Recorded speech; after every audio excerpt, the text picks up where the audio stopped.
L'ordre de décoller vient d'être donné. L'hélicoptère part vérifier la présence d'un bateau soupçonné de transporter de la cocaïne. Nous sommes sur le SS Tash, une frégate de guerre américaine qui sillonne le Pacifique au large de la Colombie. Très rapidement, les informations sont confirmées et le navire est en état d'alerte. Des marins et gardes-côtes partent sur les lieux. La pêche sera bonne. 3 gros sacs remplis de cocaïne jetés à la mer ont été saisis, environ 70 kilos. Ils utilisent ce qu'on appelle des pinasses et des bateaux rapides qui possèdent 1 ou 2 moteurs capables de transporter des petites cargaisons de drogue jusqu'à 1 tonne. Et ils les envoient de Colombie ou d'Équateur jusque vers le Panama, en passant tout près des côtes. L'opération Martillo, à laquelle participent plusieurs pays d'Amérique latine et d'Europe, a été lancée en janvier 2012. C'est un des efforts les plus ambitieux depuis la Seconde Guerre mondiale dans le trafic de drogue entre des pays comme la Colombie et les États-Unis. Mais tous les contrôles ne sont pas des succès. L'arraisonnement de ces bateaux équatoriens ne donnera rien. De simples pêcheurs de calamars.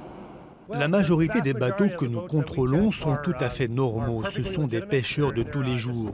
Mais tout ce que nous faisons, ce qui pourrait être considéré comme une opération réussie, ne débouche pas sur des découvertes de drogue sur des bateaux.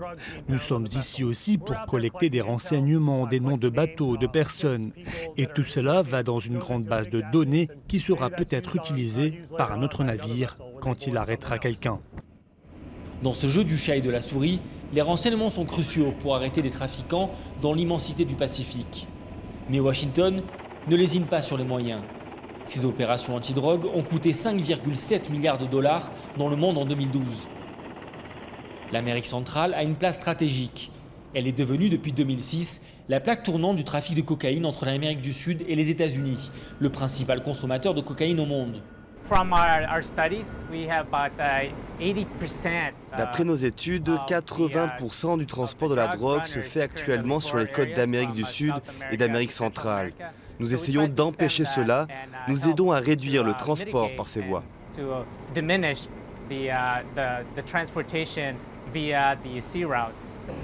Mais la militarisation de la lutte contre la drogue inquiète aussi. L'an dernier, des civils ont été tués dans 2 opérations auxquelles participaient des Américains au Honduras. Vous ne pouvez pas seulement vous focaliser sur l'aspect militaire. S'il y a une chose que les États-Unis devraient avoir compris depuis 10 ans, c'est que la première des réponses face à la menace du crime transnational et des cartels de la drogue doit être le renforcement des institutions civiles chargées de faire appliquer les lois. Mais ces opérations sont menacées. Les coupes budgétaires draconiennes envisagées par Washington risquent de mettre en péril la poursuite de l'opération Martillo.